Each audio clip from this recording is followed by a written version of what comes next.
welcome to InfoHub. In our headlines, NTC Secretariat one step closer. Indigenous leaders are happy as they are encouraged to be part of the decision-making process. CSEC results are out, and there will be a new sidewalk on Wolford Avenue between Albert and Camp Streets before the end of next month. Stay tuned for the details of these and more.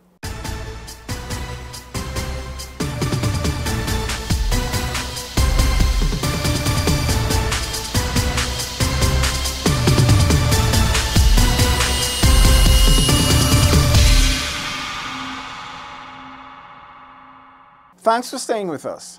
Now for the details. President David Granger, Prime Minister Moses Nagamutu, Minister of Indigenous Peoples Affairs, and NTC Chairman Joel Fredericks yesterday turned the sod, paving the way for the construction of the historic National Two Shows Council's Secretariat. Here is more. The Secretariat will be constructed in the compound of the Sophia Exhibition Center. President Granger, who granted the NTC the plot of land for the Secretariat, said he was pleased that his government was able to facilitate the process of acquiring a permanent home for this important Indigenous body. The NTC is really part of the system of governance that we spoke about so much today, without which I believe that the fabric of administration in the Indigenous community would collapse. So it is altogether fitting that we should, as I said this morning, not see the NTC as a talk shop where they meet from time to time and talk, but a workshop. And this will become a workhouse where they can meet and deliberate, where they can plan, where they can keep records, where they can communicate with all 212 communities, where people coming from those regions can come to their NTC office. Vice President and Minister of Indigenous Peoples Affairs, Sidney Allicock, said he is honored to be part of this significant milestone in the life of the National Two Shows Council. Two Shows and other friends of this historic site. I would like to say that this is a dream that is now becoming a reality. And it just goes to show the seriousness of the government, and especially the leader of this coalition, the interest, heart from each and every Guyanese.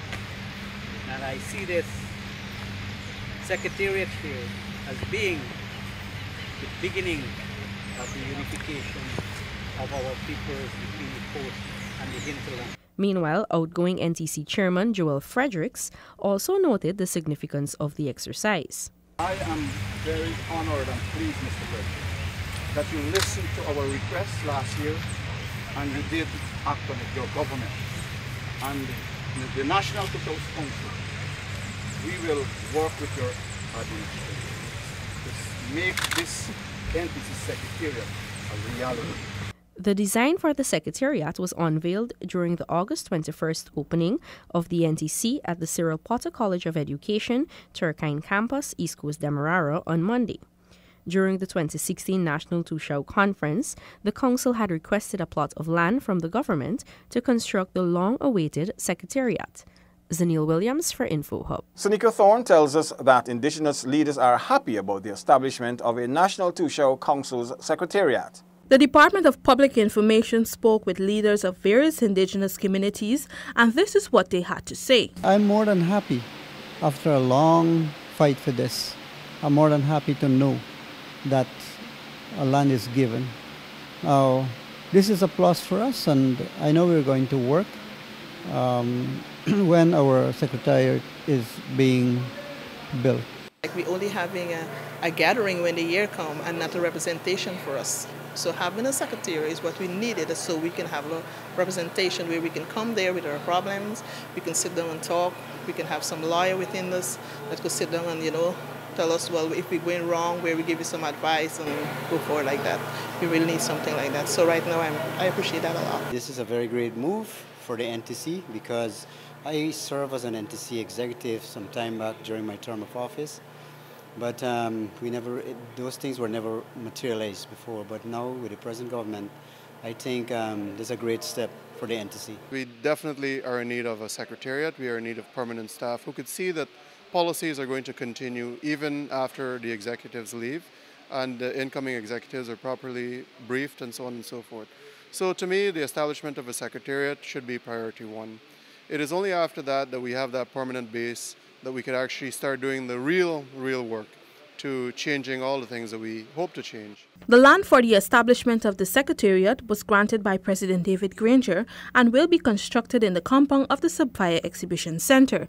Seneca Thorne for InfoHub. Indigenous leaders were urged to become more involved in decisions that impact their daily lives. Seneca Thorne joins us once again. Attorney at law Nigel Hughes, on the second day of the National Two-House Conference, told Indigenous leaders that the Constitution gives them the right to be consulted before decisions are made. He made reference to Article 13 of the Guyana Constitution. The Constitution is the supreme law. There's nothing higher than it. That says that you have a right to participate. Then you have to go to those people who make decisions that affect you and ask them, why not only were you consulted, but why weren't you part of the decision-making process?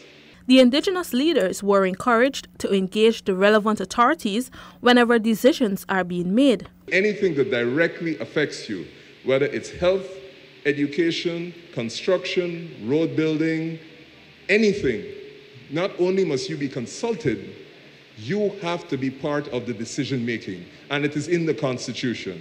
And therefore, if the Constitution says that, it has to mean something in reality. It has to translate not into nice words on a document, but you have to be part of it. Now, it means that you, as the leaders of your community, have to go back and say to the powers that be, not only do we want to be consulted, we want to be present when you make decisions that will affect us. According to Hughes, being consulted and having an input in decisions that impact their lives will foster enhanced development for their communities. Seneca Thorne for InfoHub. Prime Minister Moses Nagamutu has asked the Guyana National Broadcasting Authority to provide clarification on the number of companies that have not paid their annual license fee since 2016. Gabriela Patram tells us more. Prime Minister Nagamutu said that non-payment of the annual license fee renders the broadcasting companies unlicensed and vulnerable under the law. In a recent meeting with the GNBA board members, PM Nagamutu queried whether or not the non-payment of fees would have resulted in action being taken in regards to the assigned frequencies. There is a requirement on the law that all persons, legal persons that is, licensed to operate must pay a fee. I need to be informed by this authority what is the status of those entities that had not paid their fees and had been operating. Additionally, clarification was sought on the amount licensed operators are required to pay. The Prime Minister reminded that the previous regulation had stipulated a certain amount in the fee structure. He explained that there was an alternative. They either pay the base fee or 3.5% of gross revenues or whichever is higher. PM Nagamutu asked to be advised on whether licensees had declared a profit or a loss. It means that the computation of 3.5% would have to be defined as to whether it was intended to be gross or it was intended to be net. So that, not net, total income. So therefore, the issue of capacity to pay the 3.5, because I heard in the National Assembly the other day that if the broadcasters were to cede up to 1 hour a day for public service broadcasting, that they would suffer the loss of millions of dollars because their revenue is computed on a fixed sum of $30,000 per hour. The Prime Minister urged board members to earnestly pursue the matter to ascertain the actual amount operators were earning, since non-disclosure of their gross earnings means the authority is being cheated out of revenues it is entitled to under the law. Gabriela Patram for InfoHub. Ghana continues to thrill and excite the audience at CARIFESTA 13 in Barbados. Here is this report. CARIFESTA 13 Barbados. Festa 13 continues, and the Guyanese contingents have taken the stage by storm with their thrilling and exciting performances at the Frank Collymore Hall. The Guyana National School of Dance took the stage Monday night and displayed a variety of dances representing Guyana's rich cultural diversity, from the Indian dance, folk dance, and classical dance, among others. The stage was alive with Guyana's rich dance culture on display, spanning Guyana's unique culture. InfoHub spoke with Jennifer Seeley, Artistic Director of Dance in Africa in Barbados. Though this wasn't her first time seeing the National Dance Company perform, she was still very impressed with Guyana's approach, especially to the Old Hike story. I really appreciated the interpretive movement and dramatic work of the Old Hike story. I thought you had quite a few pieces that caused the dancer to really interpret the word in that, so I was very impressed with those. Some of the Guyanese dancers, Tavon Cole, Jerusha dos Santos, and Keon Warren, expressed their excitement to represent Guyana at such an extravagant event.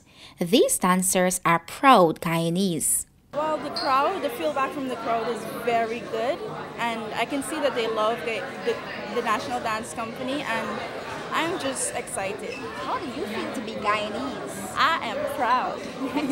I feel amazing because I was at CurryFest the 12, which kept in 80, and to be here once more in Barbados representing Guyana, it's an amazing feeling for me to be here once more. Excellent. And what else can we expect from you here? Because I'm sure you have more performances remaining. Well, as everybody know me, when I hit the stage, I go hard. I go hard for my country, Guyana, Guyana. It is just intriguing, and it's also amazing to be a part of such an institution.